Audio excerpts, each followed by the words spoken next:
નમસ્કાર ખેડૂત મિત્રો। જીરાનું વાવેતર એટલે ખેડૂત માટે એક જાતનો જુગાર જ છે। એની સાથે જ કુદરત પણ આપણી સાથે ખેલ ખેલતો હોય એમ કાયમથી કાયમ નવું વાતાવરણ આવે। અત્યારે હાલના તકમાં ખેડૂત માટે એક પ્રશ્ન થઈ ગયો છે ચરમી અથવા કાળિયાનો।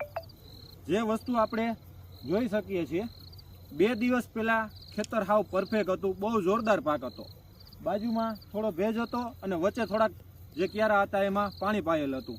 એના લીધે 2 દિવસ વાતાવરણમાં ચેન્જ આવ્યો અને ફંગલ ઇન્ફેક્શન થયું હોય એના લીધે આપણે ચરમીની અસર જે કહીએ છીએ એ આ ભાગમાં તમે જોઈ શકો છો।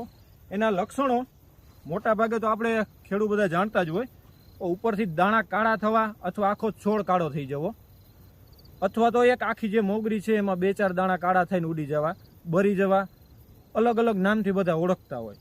અત્યારે આનો પ્રશ્ન જોરદાર ચાલુ છે, એટલે જ એડવાન્સમાં રાઉન્ડ ચાલુ રાખવા, સારી કંપનીના અથવા સારા ટેકનિકલવાળા ફૂગનાશક છાંટવા। એ સિવાય તે છતાંય જો ક્યારેક આવી ગયો તો આવ્યા પછી એના કંટ્રોલ માટે આપણે શું કરવું, કઈ રીતે રોકવો, એના માટેના ટેકનિકલી જોઈએ તો રનિંગ બધી કંપનીને આવતો એ પ્રમાણે એઝોક્સિસ્ટ્રોબિન અને ડાયફેનાકોનાઝોલ, એની સાથે ટ્રાયસાયક્લાઝોલ અને સ્ટીકરનો એક સ્પ્રે જ્યારે અસર દેખાય ત્યારે સીધો અને ફૂલ ઘાટો કરવાનો। એ બાદ બીજો સ્પ્રે 1 થી 2 દિવસની અંદર ક્લોરોથેલોનિલ એટલે કે આપણે જટાયુ નામથી જાણીએ, જટાયુ સાથે 22 લઈ શકીએ, M45 આ ટેકનિકલનો ઉપયોગ કરવાનો। તે બાદ એક 05234 છે, બીજા મિક્સ માઇક્રોન ખાતરો છે, એનો ઉપયોગ કરી છોડને જે છે કંટ્રોલ કરવાનો અને એની સાથે જ પહેલો અથવા બીજા રાઉન્ડ જે કરીએ એમાં એક એન્ટીબાયોટિક ભેગું વાપરવાનું કે જે છોડમાં જે વાયરલ વસ્તુ છે, ફંગલ જે ઇન્ફેક્શન થયું હોય રોકી શકાય અને એને લાંબુ અટકાવી શકાય। એક સાથે જ ક્યારેક બહુ અતિ અથવા વધારે પ્રશ્ન થયો હોય તો ખેડૂત મિત્રો છેલ્લો ઇલાજ એક કરવો હોય ને તો ઘણા દેશી આપણે ઇલાજ કહી શકીએ એવું બાસાલિન જે કહે છે ને, પેન્ડીમિથાલિન 30% અથવા 38%, એનો ફૂલ ઘાટો છંટકાવ કરવાનો। જે છંટકાવ બાદ જેટલામાં છે એટલામાં એક જાતનું કવર થઈ જશે અને સચોટ કંટ્રોલ મેળવી શકાય, એ લાસ્ટ ઇલાજ છે।